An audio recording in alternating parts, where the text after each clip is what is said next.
News চ্যানেলের পর্দায় দর্শকদের স্বাগত। রয়েছে আমি মাহিপাল। দর্শকদের জন্য এই মুহূর্তে একটি বিশেষ সংবাদ। বাংলা নববর্ষের প্রাক্কালে হাইলাকান্দিতে এসে উপস্থিত রাজ্যের পশুপালন, মিন, সড়ক নির্মাণ ও হাইলাকান্দি জেলার অভিভাবক মন্ত্রী তথা জেলার বিজেপির পঞ্চায়েত নির্বাচনী ইনচার্জ কৃষ্ণেন্দু পাল। এই উপলক্ষে মন্ত্রী কৃষ্ণেন্দু পাল সোমবার হাইলাকান্দি প্রশান্তি টুরিস্ট লজে আয়োজিত পরিচয় পর্ব অনুষ্ঠান সহ দলীয় বৈঠকে যোগদান করেন। এরপর তিনি হাইলাকান্দিতে আয়োজিত একটি সাংবাদিক সম্মেলনে জানান যে এদিনের সাংগঠনিক সভা ও পরিচয় পর্ব অনুষ্ঠানে আগামী পঞ্চায়েত নির্বাচনের রণনীতি নিয়ে দলীয় নেতাদের সঙ্গে তার একটি বৈঠক অনুষ্ঠিত হয়। তিনি জানান যে ইতিমধ্যে হাইলাকান্দি জেলার 4টি জিপি থেকে আঞ্চলিক পঞ্চায়েত সদস্য পদে বিজেপির মনোনীত প্রার্থী বিনা প্রতিদ্বন্দ্বিতায় নির্বাচিত হয়েছেন। মন্ত্রী কৃষ্ণেন্দু পাল মহোদয় আরও জানান যে আগামী 26 বা 27 তারিখে রাজ্যের বিজেপি সভাপতি দিলীপ শইকিয়া হাইলাকান্দিতে আসার কথা রয়েছে এবং আগামী 28 এপ্রিল রাজ্যের মুখ্যমন্ত্রী নির্বাচনী প্রচার কার্যে হাইলাকান্দিতে আসবেন। এই জন্য এদিনের সাংগঠনিক বৈঠকে একটি কমিটি গঠন করা হয়। তিনি জানান যে আসন্ন পঞ্চায়েত নির্বাচনে হাইলাকান্দি জেলার জনগণ কংগ্রেসকে পুরোপুরি বিদায় জানাবে এবং প্রতিটি জেলা পরিষদ আসনে ও আঞ্চলিক পঞ্চায়েত সদস্য পদে বিজেপি ও এজিপির মিত্রজোটের মনোনীত প্রার্থীরা বিপুল ভোটে জয়লাভ করবে। হাইলাকান্দি থেকে সিপ্রিয়ান ডায়েসের রিপোর্ট। পরবর্তী খবর পেতে হাইলাকান্দি দর্পণ টিভি নিউজ চ্যানেলটিকে একটি লাইক ও ফলো করে পাশে থাকুন। ধন্যবাদ।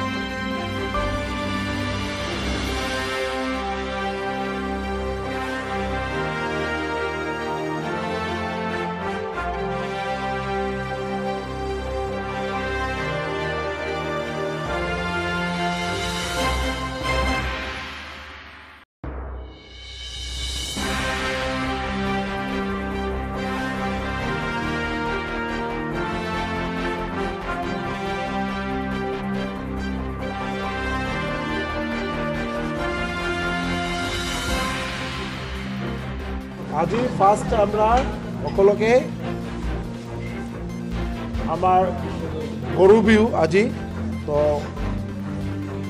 গরু বিহু আর রঙালী বিহুর সকলকে আন্তরিক প্রীতি শুভেচ্ছা অভিনন্দন প্রণাম। আর আজি আমার এটা হাইলাকান্দি জেলার পঞ্চায়েতৰ এটা সাংগঠনিক সভা আছিল, লগতে এজিপি আৰু বিজেপি আৰু মিত্ৰজোঁটৰ আৰু আমাৰ প্ৰাৰ্থী আঞ্চলিক পঞ্চায়ত সদস্য 4জন আনকণ্টেষ্ট জয়লাভ কৰিছে, তেওঁলোকো আছিলে।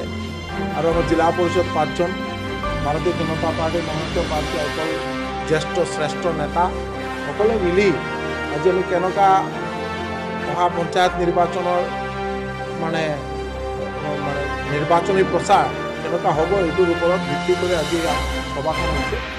আৰু সকলে মানে আমাৰ ষ্ট্ৰেটেজিকেলি কেনেকুৱা আমি আগবাঢ়ি যাম তাৰ কাৰণে আমাৰ 26 বা 27 তাৰিখে আমাৰ ৰাজ্যৰ সভাপতি দিলীপ শইকীয়া ডাঙৰীয়া অহাৰ কথা আছে আৰু মাননীয় মুখ্যমন্ত্ৰী 28 তাৰিখ খুব সম্ভৱ আমাৰ ইয়াত হাইলাকান্দিত প্ৰগ্ৰাম হ'ব আৰু মুখ্যমন্ত্ৰী নিৰ্বাচনী ভাষণ প্ৰদান কৰিব। তাৰ কাৰণে এইটোৰ আমাৰ ক'ত হ'ব কেনেকুৱা হ'ব এইটোৰ কাৰণে আমাৰ পৰ্যালোচনা হৈছে আৰু এই সভাত যাতে সকলে আহি যোগদান কৰে তাৰ কাৰণে মানে এইটো এটা কমিটি গঠন কৰা হৈছে আৰু প্ৰস্তুতি ষ্টাৰ্ট কৰা হৈছে। পঞ্চায়ত নিৰ্বাচনৰ এটা বহুত আলোচনা হৈছে, তাক লৈ এইটো হ'ল কংগ্ৰেছৰ কেছ ফৰ টিকেট মানে কেছৰ টকাৰ বিনিময়ত দিয়া হয়। তো আপোনালোকে এই বস্তুটো ৰাজনীতিত কেনেকুৱা দিয়ে? আপোনালোকে দেখিছে নহয়, গোটেই অসমত ভাৰতীয় জনতা পাৰ্টীৰ যি মনোনয়ন দাখিললৈকে এটাও এনেকুৱা মানে কোনো নাই যে মনোনয়ন মানে কোনো এটা কনস্পিৰেচি বা কোনো এটা সংঘাত হৈছে, কোনো একটা ডিসপুট হৈছে নাই। কোনোবা আমাৰ 4জন 5জন কাৰ্যকৰ্তাই টিকেট বিচাৰিছে, তাৰ মাজত একজনে টিকেট পাইছে, কিন্তু সকলোৱে মিলি আজি আপোনাৰ হাইলাকান্দিতো যোনে যোনে ইয়ে কৰিছে সকলোৱে আহি সমৰ্থন জনাইছে। কাৰ্যকৰ্তাৰ ওপৰত যদি খং আছিল, আজি ইয়াত আমাৰ এই গংগা দিদি তেখেতে নিজে নিৰ্দল ইয়ে কৰিছিল, কিন্তু এতিয়া নিজে আহি কৈছে যে না আমি উইথড্ৰ কৰি ল'ম, কাৰণ ভাৰতীয় জনতা পাৰ্টিৰ জয়লাভ হ'ব লাগিব, ভাৰতীয় জনতা পাৰ্টিৰ প্ৰাৰ্থীৰ জয়লাভ হ'ব লাগিব। ৰাধেশ্যাম দা আমাৰ ইয়াৰ ছিনিয়ৰ লিডাৰ, এই যে আমাৰ ৰাধেশ্যাম কৈৰী দাদা, তেখেতে টিকেট বিচাৰিছিলে কিন্তু টিকেট পোৱা নাই, তাৰ পিছতো নিজে আগবাঢ়ি আহিছে। কেনেকুৱা প্ৰাৰ্থীৰ জয়লাভ, এইটোৱেই ভাৰতীয় জনতা পাৰ্টি। আৰু কংগ্ৰেছৰ কথা আৰু কি ক'ম, আপোনালোকে দেখিছে হাইলাকান্দিত মই দেখিলোঁ প্ৰেচিডেণ্টক মানে আলগা কৰি লৈ আহিছে, ৰাস্তাত লৈ আহিছে, কিবা হৈছে, গণ্ডগোল চলি, এটা নাটক হৈছে। তো আমি ভাবোঁ যে আগন্তুক যে পঞ্চায়ত নিৰ্বাচনো আপোনালোকে দেখিব 11 মে'ত যে কাউণ্টিং হ'ব, ৰাইজে এইটো গম পালে।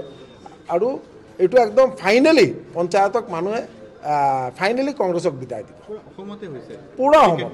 আপোনালোকে দেখিব যে মানে টিকেট দিয়াত আপুনি নগাঁও দেখিছোঁ এনেকুৱা মেছেজ আহিছে, গোৱালপাৰাত আহিছে, ধুবুৰীত শুনিছোঁ, প্ৰত্যেকটা জেগাত তেওঁলোকে এইটো কালচাৰ তেওঁলোকৰ। তো কংগ্ৰেছৰ কথা আমি কৈ লাভ নাই।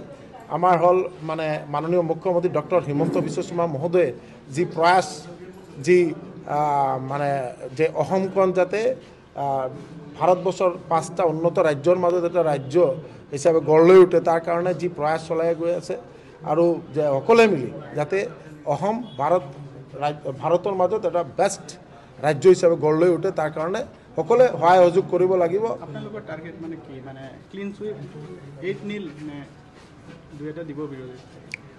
ইয়াততো আমি এতিয়ালৈকে বিৰোধীয়ে কি কৰি আছে বিৰোধীলৈ মানে আলোচনা কৰা ঠিক নহয়, কিন্তু আমাৰ লাগিছে যে হাইলাকান্দিত ভাৰতীয় জনতা পাৰ্টিৰ মিত্ৰজোঁটৰ এটা ভাল ফলাফল হ'ব, তাতে কোনো সন্দেহ নাই, এটা ভাল ৰেজাল্ট হ'ব।